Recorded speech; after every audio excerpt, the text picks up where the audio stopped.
guys, it's your boy, Wolfrock. Hey guys, it's your boy, Wolfrock. Talk all things hockey. This video, I'm going to be previewing the Florida Panthers 2021 NHL season.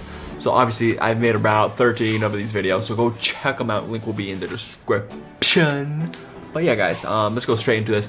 But before we get into the video, you guys could drop a like, subscribe to the channel. We're on the road to 1K. I'm trying to get there before the end of the year, see if I can do it. But yeah, guys, let's do this. So currently, the Florida Panthers have $8.3 million in cap space. That's absolutely insane.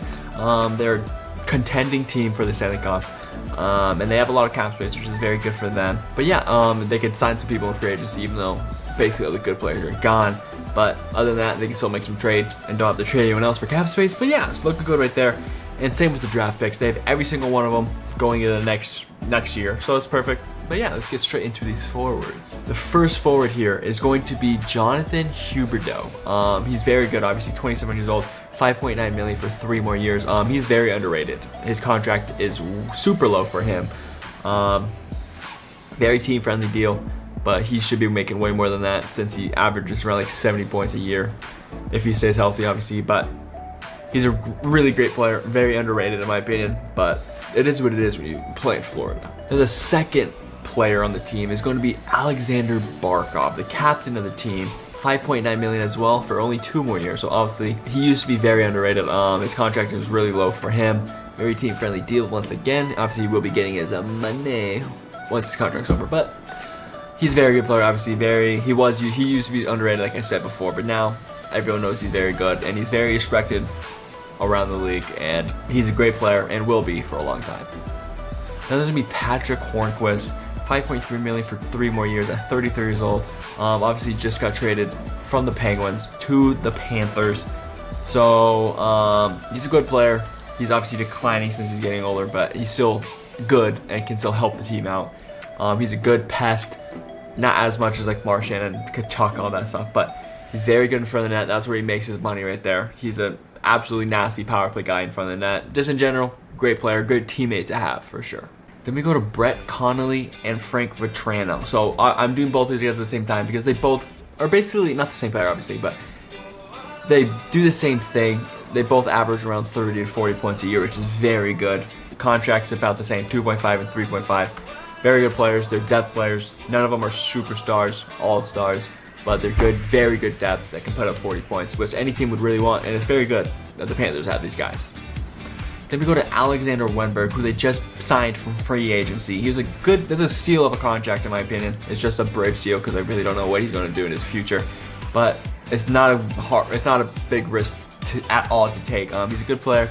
He was on Columbus for his entire career. He didn't put up that many points, but in my opinion, he's still a good player, and a lot of teams wanted him. But Panthers, they got him, but only 1 year, but we'll see what they can do. Then we go to Noel Achara. I think that's how you say his first name, but very good player, 1.6 for 2 more years. He's a really good player on Boston when he played there. He's just a good, fast, 4th-line player, but he goes up and down the lineup in my opinion. But he's still very good. He's super fast, works his ass off, and I think he's a good player. Can put the puck in the net as well. He's just a good player. Then we're going to go to Vinny Hinostroza. He's played on a couple teams. He's not putting up hella points. He's gotten like 40 points before, but last season he only had like 20 with the Coyotes. $1 million really isn't going to affect you at all. If he puts up 30 points, it's a win right there.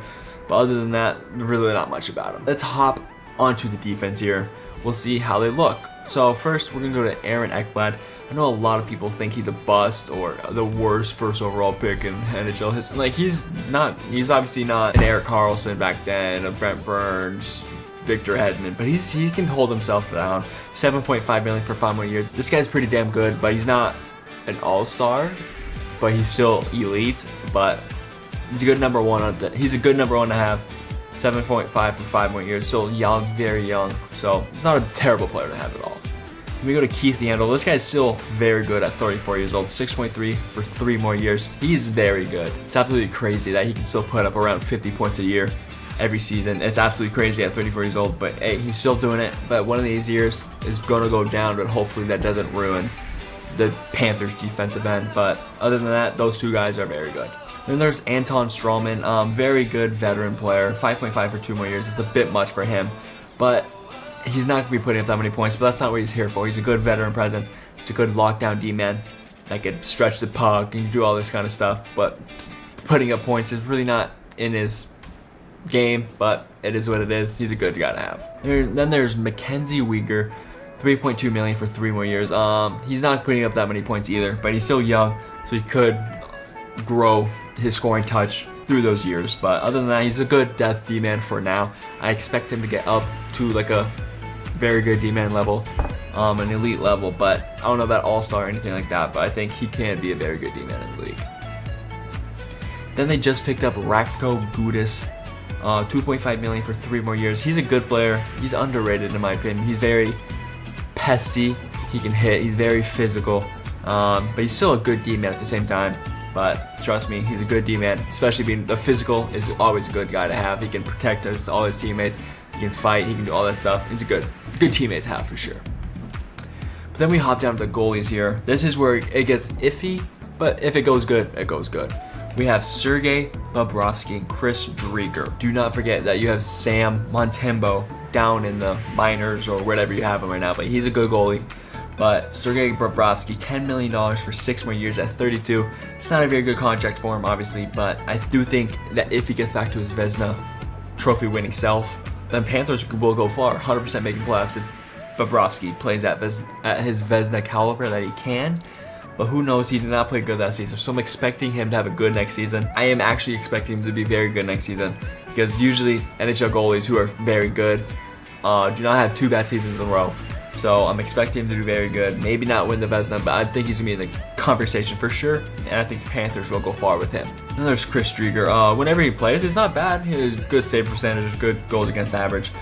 He's not going to be a superstar in the NHL. He's not a Bobrovsky, and even close to that, but he's a good backup goalie that the Panthers need. But you also have Montembeault, like I said before, who's also a very good player. So that's good right there. But hopefully Bobrovsky can go back to his former self and they can go far in playoffs. But yeah, guys, that is going to be this video. My prediction for the Panthers is that they are going to be in a wild card spot. I don't think they can be top 3 in the Atlantic Division with Boston, Tampa, and Toronto. I don't know if they can make it there, but I feel like they'll be close with Toronto like usual in these last couple seasons. But I'm expecting them to make the wild card and sneak into playoffs, and if they sneak into playoffs, who knows what they can do.